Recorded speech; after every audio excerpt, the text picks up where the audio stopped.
Trump या कमला Harris, फैसले की घड़ी आ गई। अमेरिकी सदारती दंगल में आसाब शिकन मुकाबला। New York, Florida, new Jersey, Virginia समेत 40 रियासतों में पोलिंग जारी। वोटिंग का वक्त सबसे पहले रियासत अडियाना और कैंटकी में खत्म होगा। अडियाना और कैंटकी में पाकिस्तानी वक्त के मुताबिक 4 बजे वोटिंग खत्म होगी। जनूबी कैरोलिना, वर्मोंट, वर्जीनिया और जॉर्जिया में पोलिंग 5 बजे बंद होगी। 6 बजे तक 20 से ज्यादा मशरकी और वस्ती रियासतों में पोलिंग खत्म होगी। साबिक अमेरिकी सदर ट्रंप ने फ्लोरिडा में वोट कास्ट कर दिया। मीडिया से गुफ्तगू में अपना सदर बनने का चांस 95% करार दे दिया। कहा, आज हम बहुत बड़ी बढ़ती के साथ मैदान में उतरे हैं। लोग बाहर निकलें, वोट डालें, चाहे कितनी भी लंबी लाइन हो। अमेरिकी सदारती उम्मीदवार की सीक्रेट सर्विस पर तनकीद। बोले, देख रहा हूं अचानक सीक्रेट सर्विस फाल हो गई, बंदूकें सामने आ गईं। इंतखाबात शफाफ हुए तो नताइज तस्लीम करूंगा।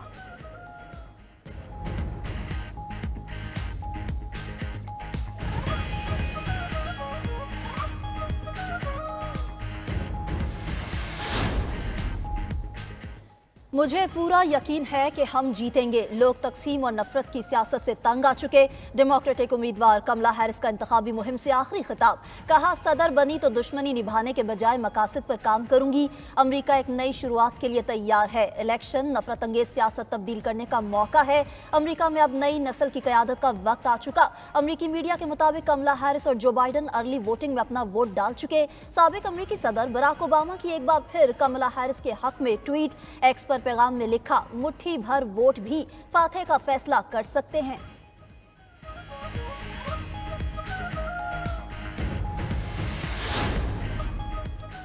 अमेरिकी सदारती इलेक्शन के दौरान गड़बड़ की इत्तलात। अटलांटा की काउंटी फोल्टन में बम की इत्तला पर 5 पोलिंग स्टेशन खाली करा दिए गए। बम की इत्तला झूठी निकलने पर 30 मिनट बाद दोबारा पोलिंग शुरू की गई। रियासत पेंसिल्वेनिया में सॉफ्टवेयर खराबी वोटिंग में रुकावट बन गई। अदालत ने रियासत में वोटिंग के मुकर्रर वक्त में तौसीक कर दी। FBI ने अमेरिकी इंतखाबात के दौरान रूसी मुदाखलत का दावा कर दिया। एक्स पर पोस्ट की गई धांधली की वीडियोस जाली करार दे दी। FBI का कहना है, अमेरिकी इंतखाबात में रूस झूठे प्रोपेगेंडे में मुलविस पाया गया। धांधली की मजीद झूठी खबरें फैलाई जा सकती हैं। रूस अमेरिकी इलेक्शन में वोटर्स को तशद्दुद पर उकसा सकता है।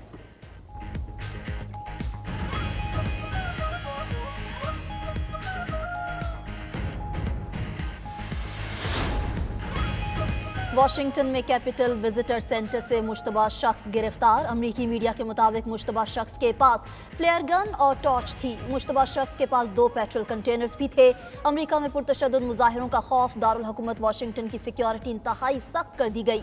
ऑरिगन और नेवाडा समेत 15 रियासतों में नेशनल गार्ड्स तैनात। रिपब्लिकन हामियों की तरफ से मुजाहिरों के खतरात पर व्हाइट हाउस के इर्द गिर्द बाड़ लगा दी गई। आसपास रेस्टोरेंट्स और दुकानों के शीशों पर प्लाईवुड चढ़ा दिया गया। मुजाहिरों पर नजर रखने के लिए FBI ने कमांड पोस्ट कायम कर दी। गैर मुल्की मीडिया के मुताबिक अमेरिका भर में 1 लाख के करीब पोलिंग स्टेशंस पर सिक्योरिटी सख्त की गई है।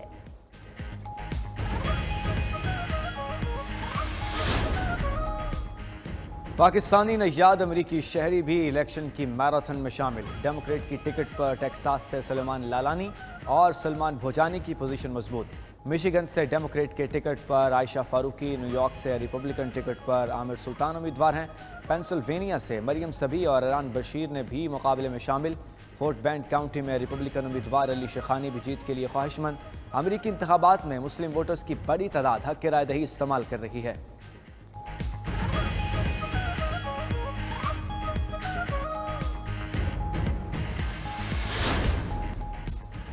अमेरिका की इलेक्शन के दिन हाइपरसोनिक न्यूक्लियर मिसाइल के तजुर्बे की तैयारियां। खबर एजेंसी के मुताबिक मिसाइल सिर्फ 30 मिनट में दुनिया भर में किसी भी हदफ को निशाना बना सकता है।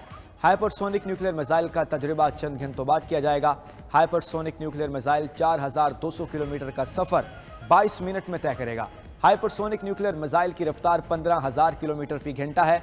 रूस कैलिफोर्निया से तकरीबन 5900 और चीन 6000 किलोमीटर दूर है। तीसरी आलमी जंग के खदशात और अमेरिकी इंतखाबात के दिन मिसाइल तजुर्बा अहम है।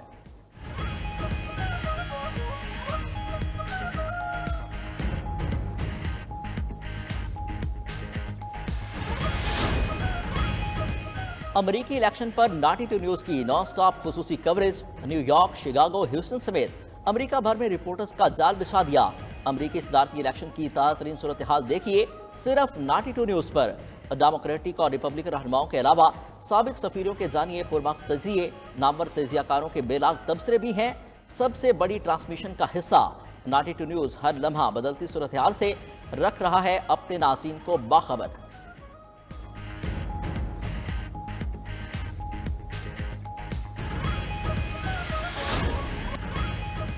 जस्टिस अमीनुद्दीन की सरबराही में 7 रुकनी आईनी बेंच तश्कील। जस्टिस मोहम्मद अली मजहर, जस्टिस हसन अजहर रिजवी बेंच की रुकन, जस्टिस जमाल मंदूखेल, जस्टिस नईम अख्तर अफगान भी आईनी बेंच का हिस्सा, जस्टिस मुसरत हिलाली और जस्टिस आयशा मलिक भी आईनी बेंच में शामिल। चीफ जस्टिस याहिया अफरीदी की जेर सदारत जुडिशल कमीशन इजलास में अहम फैसला। बेंच में पंजाब, सिंध और बलोचिस्तान से 2-2 जजेस, खैबर पख्तूनख्वा से 1 जज रखा गया। जुडिशल कमीशन ने 7-5 के तनासुब से आईनी बेंच बनाने का फैसला दिया। Chief justice Yahya Afridi, justice Mansoor Ali Shah, justice Munib Akhtar, Umar Ayub और शिबली फराज की मुखालिफत। इब्तदाई तौर पर आईनी बेंच का कयाम 2 माह के लिए किया गया। जुडिशल कमीशन इजलास का एलामिया भी जारी कर दिया गया। एलामिया के मुताबिक उमर अयूब ने कोरम कम होने की निशानदेही की। उन्होंने कहा कि कमीशन के एक रुकन मौजूद नहीं है। उनके एतराज पर कमीशन में वोटिंग कराई गई। कमीशन अरकान ने करार दिया कि एक रुकन की गैर मौजूदगी में भी कार्रवाई आगे बढ़ाई जा सकती है।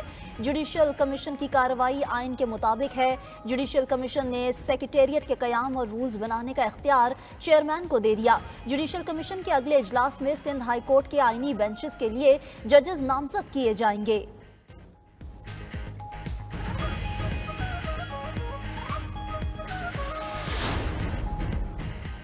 सुप्रीम कोर्ट के justice Aminuddin Khan practice and procedure committee के रुकन भी बन गए। Practice and procedure committee act के तहत आईनी बेंच के सरबराह कमेटी के तीसरे रुकन होंगे। Justice Jamal Mandokhel judicial commission के 13वें रुकन बन गए। आईनी बेंच के सरबराह जस्टिस अमीनुद्दीन खान पहले ही जुडिशल कमीशन के रुकन हैं। 26वीं आईनी तरमीम के मुताबिक आईनी बेंच का सरबराह पहले ही जुडिशल कमीशन का रुकन हो तो दूसरे नंबर पर मौजूद सीनियर जज मेंबर बनेगा। चीफ जस्टिस याहिया अफरीदी और सीनियर तरीन जज जस्टिस मंसूर अली शाह कमेटी के अरकान हैं।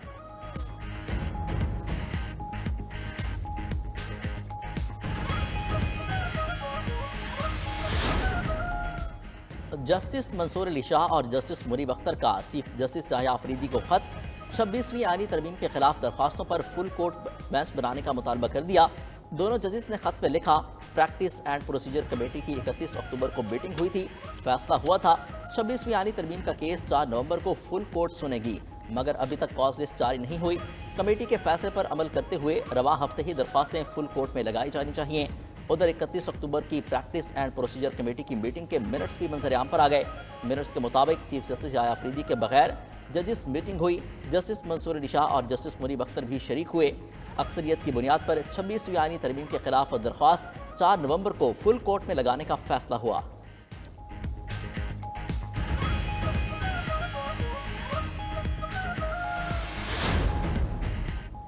जस्टिस मुनीब अख्तर के खिलाफ सुप्रीम जुडिशियल काउंसिल में शिकायत दायर। जस्टिस मुनीब अख्तर के खिलाफ आइन के आर्टिकल 209 के तहत दरख्वास्त दायर की गई।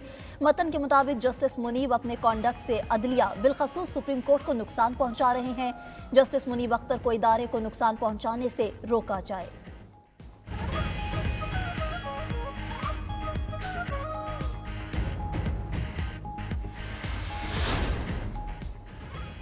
पीटीआई बानी चेयरमैन को बैरून मुल्क भजवाने की कोशिशें कर रही है। पीटीआई वाले खुद बैरूनी ताकतों को कह रहे हैं पाकिस्तान पर दबाव डालें, बानी चेयरमैन को रिहा करके बैरून मुल्क भेजा जाए।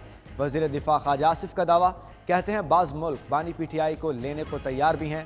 सवाल के जवाब में ख्वाजा आसिफ ने मुल्क का नाम बताने से गुरेज किया।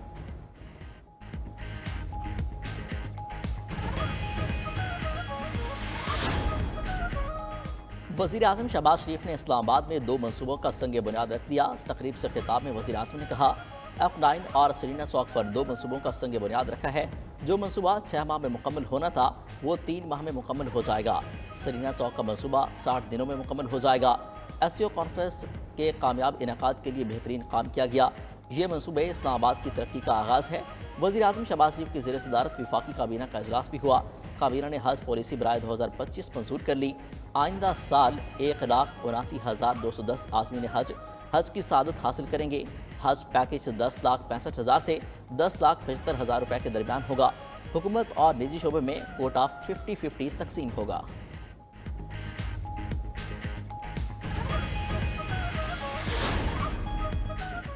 पीटीआई वफ्द की मौलाना फजलुर रहमान से मुलाकात, हुकूमत की हालिया कानून साजी पर तबादला ख्याल किया गया। असद कैसर की सरबराही में 3 रुकनी वफ्द की सरबराह JUI से मुलाकात हुई। Chairman PTI barrister Gohar speaker कौमी असम्बली अयाज सादिक से मिले। पार्लिमानी अमूर पूरे न होने पर तहफ़्फ़ुज़ात से आगाह किया। उधर कौमी असम्बली में इजहार ख्याल करते हुए अपोजिशन लीडर उमर अयूब ने कहा, डंडे की वजह से वज़ीर आज़म समेत सारे वुज़रा इजलास में लाइन में हाजिर थे। आज इस खाली ऐवान का हाल देख लें। जिस नामुनासिब तरीके से कानून साजी की गई वो हमारी तारीख का शर्मनाक वाक़या है। अवाम का मैंडेट हमारे पास है, लेकिन फॉर्म 47 की बुनियाद पर चोरों की हुकूमत कायम है। डिप्टी स्पीकर ने अवाम की कार्रवाई से चोर का लफ्ज़ हिस्स करवा दिया।